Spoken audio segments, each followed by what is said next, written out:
Hello, and welcome to Sacred Silver. And today we're going to be talking about why you should be stacking right now.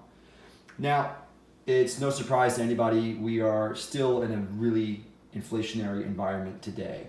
And we are roughly at what, 9%, 10%, something like that, even though Joe Biden says we're at 0%. So, so with that inflation rate, we're feeling the pain at the gas pump, we're feeling the pain at the grocery store, and our wages aren't keeping up. And the millennial population is probably the biggest working class population right now, and they're walking into the workforce with tons of debt. Student loan debt at 1.5 trillion, credit card debt at $1 trillion, and you can see all of this at usdebtclock.org. And with credit card debt rising sky high, and rent rising sky high, and student loans just keep on climbing and climbing, it is making us wonder, with a slowing economy, how are any of us going to get by with that kind of inflation? And this is the question as to where do I park my money if inflation gets worse? And this is why precious metals are such a good toss-up, because it really is sometimes the question between crypto and precious metals for a lot of us millennials. But I will say that this has a history of 5,000 years, and it has never gone wrong.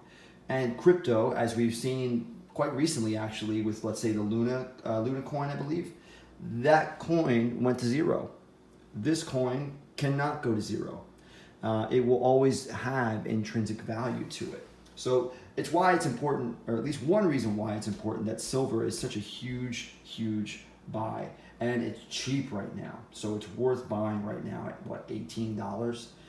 That's spot price, of course. If you talk about premiums with people, that's where things get a little fishy, and the premiums are quite high still.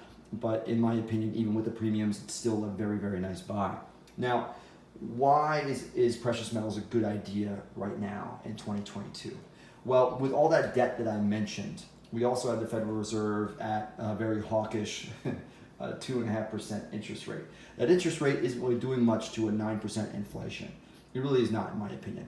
And for them to say that they're tackling inflation with a slow rising interest rate like that, in my opinion, is still just not going to do anything. Now, let's just say they were to, let's say, raise to 15%. Well, yeah, sure, they'd crash the economy. And of course, then they would bankrupt the government because they wouldn't be able to afford the interest payments. But who cares? Because as much as you'd like to say, oh, they're going to bankrupt the government and they can crash everything, they still can keep printing more money. They still can keep having that money printer go to pay off the bankruptcy if they ever were to get to that point. Now, that's why I believe that the federal government will never go bankrupt, because they can always keep printing. So they can always keep asking the Federal Reserve, or I should say trading with the Federal Reserve, between the Treasury bonds and more cash. And that's the thing that's happening here. Now, with hyperinflation, we will dive into a pretty rough economy. And that's when assets like these really will start helping you out and hedging you, because it's just that it's hard to deal with stocks, it's hard to deal with ETFs, it's hard to deal with any other financial tool in that kind of environment. And we've seen it. We've seen it in all kinds of other currencies as well. Hyperinflation has happened in Venezuela in the early 2000s, in Yugoslavia in the 90s with the dinar. It's happened with Zimbabwe. It's happened with the German mark. It's happened with the ruble in the 90s. All of these particular currencies have gone into a hyperinflationary event. Now, our dollar, if you're located in the U.S., is a different animal altogether, because it's backed by oil right now, and it is the world reserve currency, which everybody trades with dollars for oil, right? So with that being said, it makes sense that the traditional 35 years of a fiat currency is being trumped by a world reserve dollar for what, 90 years now. So I will say it's a strong currency, but it does not mean that it can't fail. In fact, it's the most vulnerable ever since Russia and the oil crisis that we've been dealing with, that especially you guys in Europe might be dealing with quite soon this winter. So we have to think about some options in the event the dollar were to give us a lot of problems. And that's why I say stacking here helps hedge those issues. So again, fiat currencies, they are always a little bit more risky, and they're going to put you, especially now, in a greater vulnerable position because of how fast it's losing its value.